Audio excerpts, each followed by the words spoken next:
Well, after 3 years in the Philippines without leaving, your visa is going to expire and you can't renew it anymore.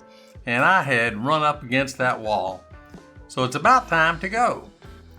This is JR, the Expat OTG, and I'm going to tell you about getting out of town. We had to go by the immigration office. Rhea went with me and acted as my secretary to fill out all the forms.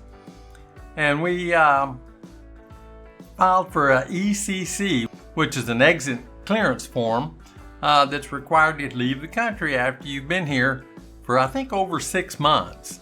We got that done. It cost 500 pesos, which is a very small fee. And it took us all of about 15 or 20 minutes at the immigration office here in Olongapo City near our house. After that was done, it was time to make airline reservations.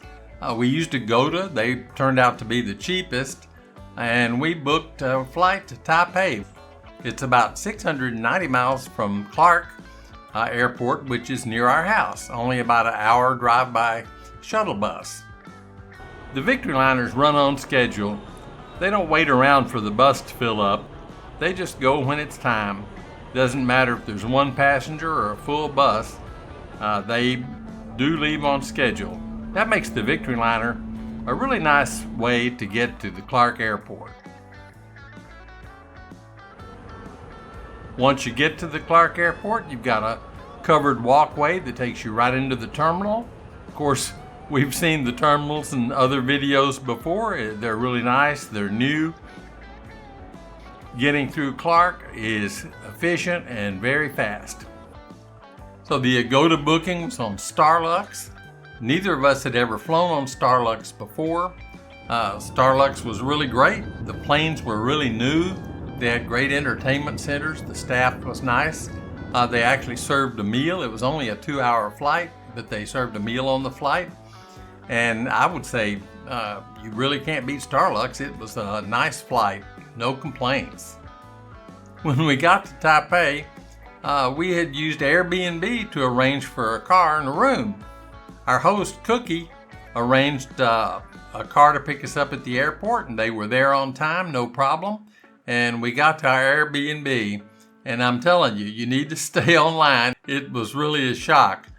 I think overall we really enjoyed seeing this just about more than anything else there. It was a surprise, and we got a great big laugh out of it, and had a lot of fun telling our friends about it and messaging them and sending them snapshots and things of the Airbnb.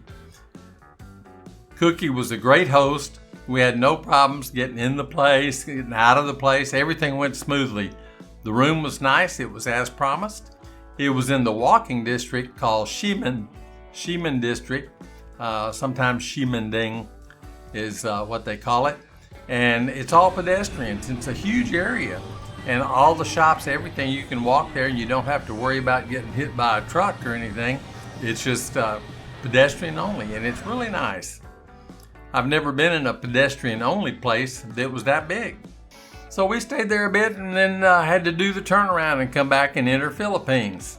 Getting back into Philippines was pretty easy. Everything was broken when we came in, so they didn't scan any of our stuff. Everything was pretty much ignored. We showed our passports and walked in. It didn't take 5 minutes. It was so quick. Our luggage was there and everything was ready to go. So we got on the bus, the shuttle bus, back to Olongapo, and we're on our way home. Overall, it was a good trip. Now, if you'll stay with us for our next few videos, I'm going to show you what we did in Taipei. Taipei is a great little place.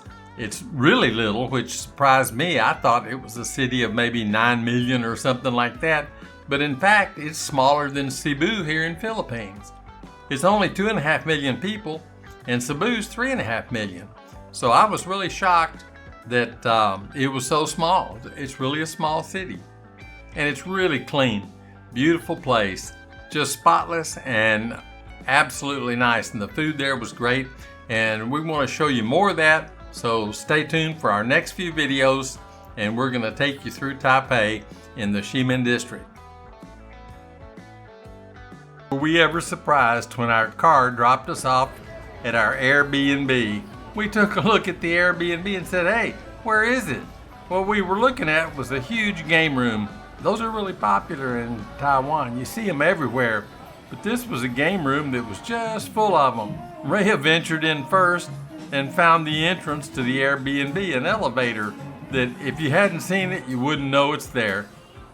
Finding the elevator security stuff was a little tricky, but Rhea's real good at that. She found it pretty quick and got the elevator open. Once we got up to the room, hey, it was really nice. We were surprised. It was quiet. You couldn't hear the game room. All in all, a really surprisingly good room. We're gonna try to eat the place that JR found. I don't know if it's gonna be good or cheap. That's his choice. This is JR, the TechSpat OTG, saying thanks for watching, and I hope you'll stay with us for the next few videos all about Taipei. Also, Rhea's got another video on Vietnam, on Da Nang coming. I'm not sure when it's going to be finished. We've had so many interruptions. It is coming, and it's a good one. So please stay tuned for that too. This is JR, the TechSpat OTG, saying thanks for watching.